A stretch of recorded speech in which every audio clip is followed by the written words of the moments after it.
Et ceux qui investissent dans la cité du 93 s'en mordent parfois les doigts. C'est le cas de Wari Germat. Tu vas bien? Ça va, ouais.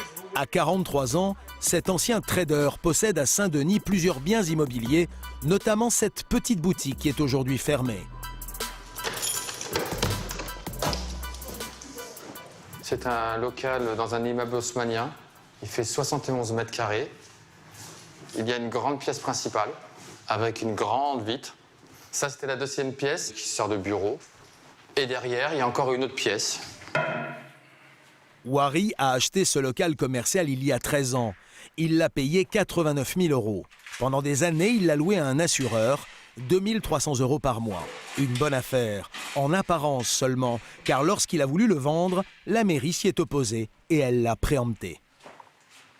Je voulais le vendre 360, ce qui n'est pas cher. Et il me propose 180 000 €.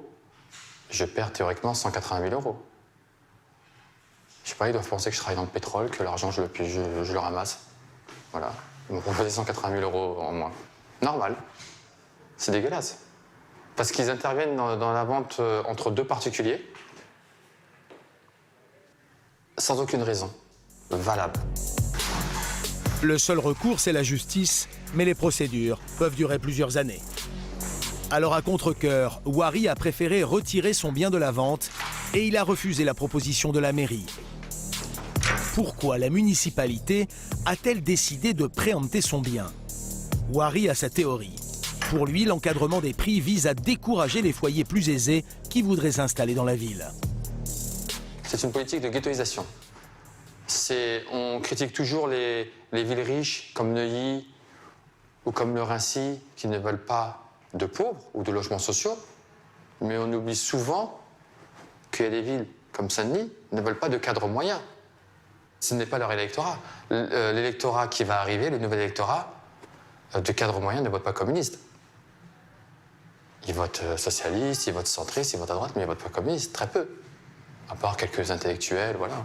Mais sinon, quelques bobos qui sont artistes, mais ils votent pas communistes. Beaucoup de villes sont passées à droite parce qu'il y a eu une classe moyenne qui est arrivée.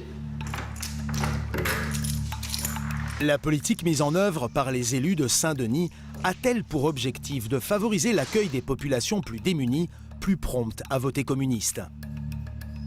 Il y a quelques années, Stéphane Peu, l'adjoint au maire, avait déclaré dans un hebdomadaire français qu'avec 5000 foyers bobos de plus dans la ville, son parti perdrait le pouvoir. Il a par la suite démenti avoir tenu ses propos. Mais à Saint-Denis, le taux de pauvreté est aujourd'hui 2 fois plus élevé que la moyenne nationale. Et paradoxalement, la création du quartier d'affaires dans le sud de la ville n'y a rien changé. Rares sont les habitants de Saint-Denis à être embauchés dans ces entreprises. Chaque jour, deux mondes se côtoient sans jamais se rencontrer.